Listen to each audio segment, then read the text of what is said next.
Senjuri, grazzi tal-naqtu għana l-programm Ras Imbras, resqin lejn it-tmim ta' din il-kampanja elettorali li se twassal biex nhar is-Sibt li ġej il-Maltin u l-Awċin se jkunu msejħa jivvutaw fl-elezzjonijiet tal-Parlament Ewropew u fl-elezzjonijiet tal-Kunsilli Lokali. Insomma, hemm ċittadini ta' Stati membri tal-Unjoni Ewropea wkoll li se jivvutaw fl-elezzjonijiet tal-Parlament Ewropew, hemm ukoll ċittadini mir-Renju Unit li se jivvutaw fl-elezzjonijiet tal-Kunsilli Lokali. Illum Ras Imbras ma' Michael Piccinino, Segretarju Ġenerali tal-Partit Nazzjonalista. Grazzi tal-li ġej tal-programm.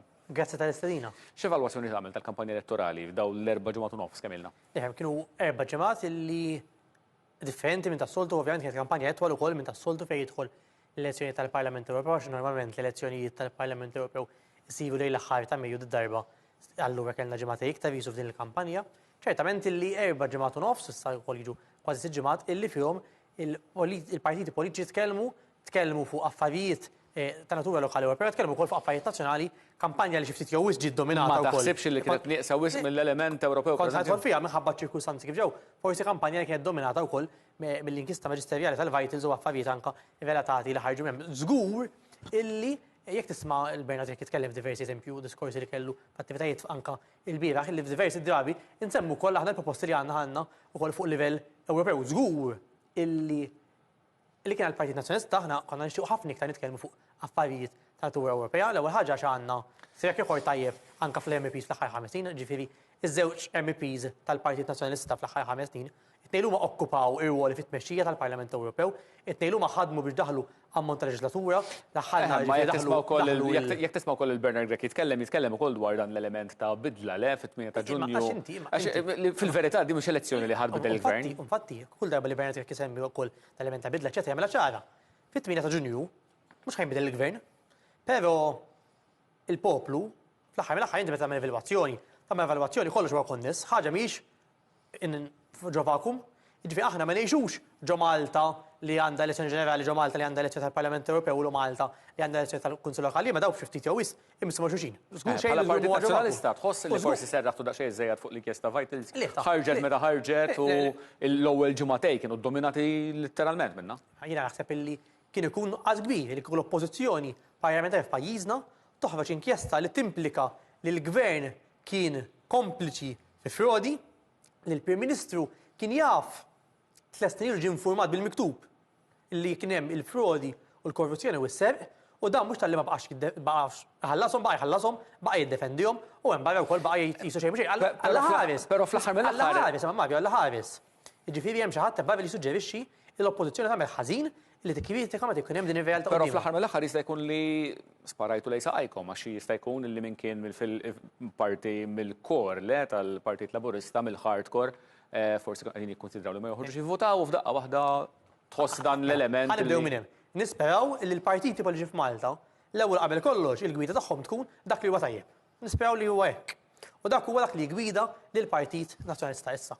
Il-Partit Nazzjonalista tkellem fuq l-inkjesta, tkellem ukoll fuq il-proposti li għandu, kemm fuq livell Ewropew u anke fuq livell ta' Kunsill Lokali. Il-Partit Nazzjonalista għandu programm elettorali għal kull lokalità. Għandna wkoll 4 proposti ġenerali fejtu l-Kunsill Lokali u kolx ħajkunu qegħdin jagħmlu il-Kunsillera kollha f'isem il-Partit Nazzjonalista eletti kemm fil-maġġoranza u kemm fil-minoranza Malta u Għawdex kollu u għandna wkoll programm tagħna x'ħajkunu qegħdin jagħmlu l-MPs eletti f'isem il-Partit Nazzjonalista. Però li żgur illi bħalma rajna fl-aħħar 5 snin fejn Roberta Metsola u David Casa ukoll imbuttaw ammont ta' leġiżlazzjoni fil-Parlament Ewropew li jkun hemm 3 MPs nazzjonalisti u għal-elezzjoni tal-Parlament Ewropew li ġejja, jekk il-poplu jtihom il-fiduċja, li jkomplu jimbuttaw fuq din il-ħidma.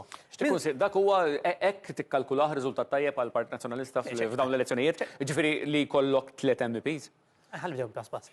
Jiġifieri dak huwa żgur pass il qudiem. Dak huwa wkoll it-target li kien poġġa Bernard Grech meta ġie konfermat bħala kap wara l-aħħar elezzjoni ġenerali u hija allura wieħed mill-miri li għandu l-Partit Nazzjonalista ċertament ukoll illi għandna lan li nżidu ammont ta' kunsilliera madwar Malta Għawdex li nerfu fuq kunsilli lokali titkellem. Ta' issib hemm żewġ elezzjonijiet. U ftit diffiċli biex titkellem fuq wieħed f'iżolament mill-ieħor u allura jien ħaspjega għalhekk x'inhu huma l-miri tal-partit across the board fuq l-elezzjonijiet li hemm is-sibt li ġej. L-intella allura iva 3 MPs li nerpu ammont ta' kunsillura u nżidu l-ammont ta' kunsilliera nazzjonalista u żgur illi d-distakk indaqsu kemm jista' jkun mill-aħħar elezzjonijiet li kien hemm. Kemm ikun aċċettabbli d-distakk fl-opinjoni tiegħek? Jiġifieri inti tħares lejn l-elezzjoni ġenerali ta' sentejn ilu kien 39,000 skorruti. 4 snin ilu, 5 snin ilu l-MEPs 42,656, Ġifieri qegħdin nitkellmu. L-ewwel ħaġa ħarbla pass. L-ewwel ħaġa inti titqabbel elezzjoni ma' elezzjoni. Għalhekk semmejt l-MPs. Le, għalhekk semmejt l-MPs. Ġieli tqabbel l-MPs li kien hemm 42,000 kien hemm il-Kunsill Lokali wkoll li kien hemm 49,000 distak, ovvjament il-Partit Soċjalista l-intenzjoni tiegħu hija li jnaqqas dak id-distak kemm jista' jkun ħafna. Il-polls qed tħarsu lejhom? X'inhu ma jindikawkom il-polls? Li naħseb ċertament illi hemm polls qed jgħidu affarijiet differenti. Jiġifieri kull media house qed tippubblika l-polls, ftitu ma dawk li qed jaqblu ġankum qed jgħidu polls differenti. Ċertament illi l-unika riżultat li jgħod huwa dak li ħajkollna s-sibt li ġie. Il-polls qed jindikaw li jkun x'imkien fuq l-20,000, però ma tistax tgħid għax l-aħħar mill-aħħar jista' jiżdied. Xorta waħda jekk tħares lejn is-survey xorta waħda juru li din ta' 25, 27 jien naf tkun distak daqstant, xorta waħda jkun telfa u telfa kbira għall Partit Nazzjonalista. U minkejja li intom. Żgur ma tistax tagħmel affarijiet iżolament. Il-Partit Nazzjonalista f'dawn l-elezzjonijiet tal-Parlament Ewropew dejjem tilef ammonti kbar. Il-Partit Nazzjonalista s-sibt li ġej, u anke fil-Kunsill Lokali, il-Partit Nazzjonalista dejjem tilefhom l-elezzjoni tal-Kunsill Lokali, l-intenzjoni żgur hija illi ntejbu r-riżultati li kellna u nġibu riżultati pożittivi komparati ukoll. Però n-numri jibqgħu hekk minkejja li intom titkellmu ħafna fuq rule of law, korruzzjoni u dal-problemi kollha fil-pajjiż jgħid il-Partit Nazzjonalista, allura n-nies ma jagħtux każ dak li qed tgħidu. Naħseb li huwa każ li ma jagħtux każ jew le. L-ewwel ħaġa kif qed inti tlaqt minn dak li kienu r-riżultati tal-Parlament Ewropew u tal-elezzjoni ġenerali sentej u 5 snin ilu. Ġifieri għall-kuntrarju tax-xi copyrights Robert Abela, ir-riżultat it-tellieqa ma bdietx xejn, ma bdiet 40,000. ċertament illi inti tibqa' tagħmel il-progress, tibqa' tipprogressa, u ċertament illi mbagħad inti tkejjel il-progress tiegħek ukoll meta tasal l-elezzjoni ġenerali mbagħad l-sena oħra. Però hemm distakk bejn dak li jgħid il-Partit Nazzjonalista u li jitkellem dwaru l-Partit Nazzjonalista u dak li jħossu n-nies. Jien naħseb li dak jiġu il-poplu u s-sibt li ġej nkunu nafu allura jekk il-messaġġ li qed jimbotta l-Partit Nazzjonalista bediġ ukoll jiġi aċċettat mill-poplu meta tagħmel distakk ukoll allura jinżil jew le. Jekk ma jinżilx b'dawn l-ammonti li qed jissemmew, anke forsi juru s-survey x'se tkun il-problema.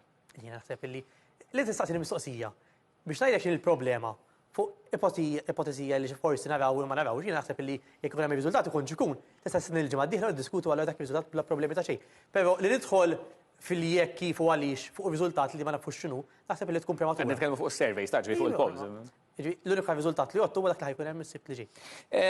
Inti semmejt li isma' aħna kellna żewġ MPs li kienu il-Partit Nazzjonalista kellu żewġ MPs li kienu qegħdin jaħdmu ħafna tul il-5 snin li għaddew wara kemm kisbu affarijiet u l-affarijiet kollha. Nistgħu nsemmuhom, jiġifieri kien hemm id-direttiva tal-work-life balance, kien hemm ukoll fuq id-dittijiet tan-disabilità, kien hemm affarijiet oħra ukoll ċertament ulur li għamlu l-pajjiż qed ngħidlu wieħed bħala kwestru mbagħad kellu ġie postu anke biex Robert laħqet ukoll President tal-Parlament Ewropew u naħseb illi allura l-MPs tal-Partit Nazzjonalista u tajb infakru il-Partit Nazzjonalista kellu żewġ Ewroparlamentari eletti fismu, il-Partit Laburista kellu 4. Ġifieri tnej, naħseb jekk tara x-xogħol li għamlu d-direttivi li għaddew, l-unur li għamlu l-pajjiżna wkoll kien iktar mill-erba li kien fisem il-Partit Laburista. Naħseb wara allura jekk ukoll issa minflok tnej ikollna 3 MPs. Ħadek kemm użajt il-kelma il-frażi l-unur li għamlu l-pajjiżna, però l-Partit Nazzjonalista dejjem jiġi attakkat il-MPs tiegħu ma jaħdmux favur Malta pereżempju. Ma x'it tisser int għalik meta favur Malta? Jiena il-mistoqsija li qed nagħmilha jiena. Ġifieri il-Partit Laburista lilkom jgħidilkom li l-MPs tagħkom ma jaħdmux favur Malta. Uridi kif jaħdmu favur Malta. Qedlek. Ġifieri inti qed tisma'na u żdiedlek il-paternal leave, żdiedlek għaliex David Casa, MP tal-Partit Nazzjonalista, ħadem u għadda direttiva mill-Parlament Ewropew biex jiżdiedlek dak il-paternal leave. Inti, dak huwa eżempju wieħed. Favur Malta, ma jfisx favur il-Gvern Malti, jfisser favur il-poplu. Il-dali li nippruvaw nġibu l-equivalence li favur Malta tfisser favur il-Gvern, ħajlek minnu favur Malta. Mario, x'inti qed li vera, li għax dik hija elezzjoni Ewropea, però rajna l-billboards favur Malta dejjem, favur Malta dejjem. Min jaħdem biex il-poplu Maltu Mawċi iġib il-flus nistgħu lura, mhux min imur l-qorti biex waqqaf lil dawk li qed jibgħu ġibu l-flus għall-poplu lura milli jġibuhom. Ma l-Partit Laburista jakkuża l-Partit Nazzjonalista u l-MPs tiegħu li pereżempju jaħdmu biex ma jiġux il-fondi. Il-fondi Ewropej. Qed insemmilek akkużi li jsiru. Inti ġurnalist investigattiv, ġib li eżempju wieħed fejn l-MPs tal-Partit Nazzjonalista ħadmu biex ma jiġux il-fondi lejn Malta. Mela, pereżempju jissemmew diskorsi li jsiru mill-MPs Maltin fil-Parlament Ewropew fuq ir-rule of law fuq Malta u allura jitlu dawk il-klawsoli partikolari u jibdew jaħdmu dawk il-klawsoli partikolari. Veru xejn, ġib luli eżempju wieħed fejn l-MPs tal-Partit Nazzjonalista ħadmu biex ma jiġux fondi Ewropej lejn Malta. M'hemmx eżempju wieħed, ma jeżistix eżempju wieħed. U jekk l-MPs tagħna kwitaw lill-Gvern għax kemm il-korruzzjoni u minn dik il-korruzzjoni ma tal-poplu, anzi, dawk kienu jaħdmu favur il-poplu, mhux kontra l-poplu Malti. Għaliex tħalluha teħel din it-tikketta li iwaħħal il-Partit Laburista dwar l-MPs tagħkom?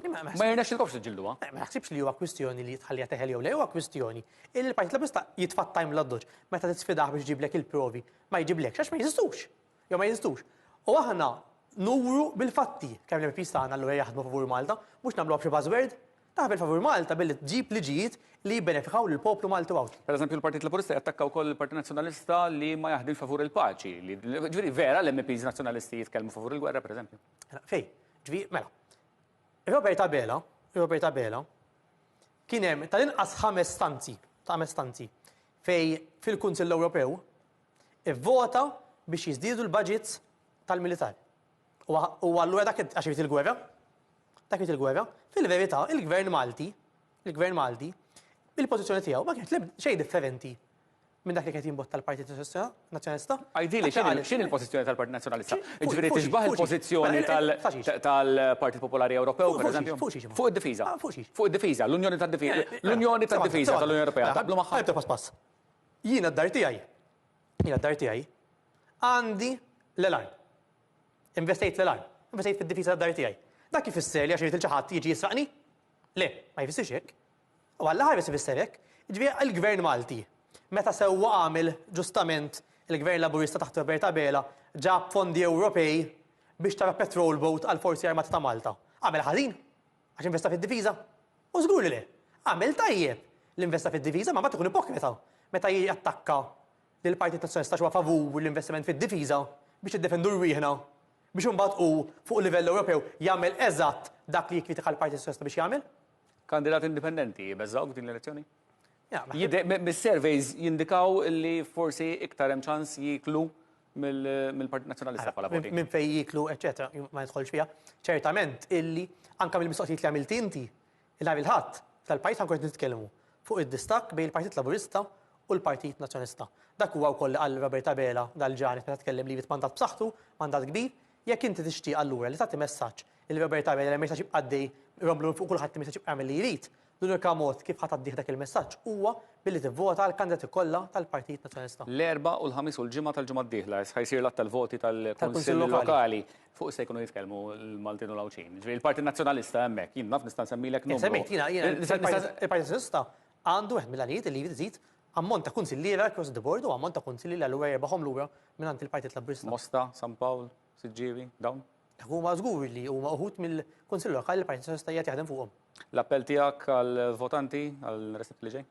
Le, l-appell tiegħi huwa wieħed. L-appell tiegħi huwa ħaġa inti għandek l-għażla li tivvota jew ma tivvotax. Xi ħadd ħajiddeċidi għalik nhar is-sibt. L-għażla tiegħek jekk tiddeċidi għalik inti nnifsek billi tmur tivvota jew tħallix il ħadd ieħor jiddeċidi għalik. Nhar is-sibt inti ħajkollok għażla allura. Jekk tagħtix messaġġ illi f'dal pajjiż hemm bżonn ikun hemm il-bidla, jekk inti tagħtix messaġġ illi pajjiżna jrid ibidel id-direzzjoni, jekk inti tagħtix messaġġ illi ma jistax il-gvern jibqa' dejjem magħmlu fuq kulħadd, u allura jekk inti xtieq dawk il-messaġġi, l-unika vot li ħajjagħmel id-differenza meta l-ħadd filgħodu jkun hawn il-programmi bħal dawn jibdew janalizzaw ir-riżultat huwa billi tivvota l-kandidati kollha tal-Partit Nazzjonalista. Anke Piccinino, Segretarju Ġenerali tal-Partit Nazzjonalista, grazzi tal-ikon tal-programm Ras Imbras. Nsellmilkom, sinjuri, il-programm Ras Imbras kull jum it-tnejn tal-ġimgħa fit-3 ta' nofsinhar, fis-6 u nofs ta' filgħaxija u ssibuna wkoll fuq YouTube. Nsellmilkom.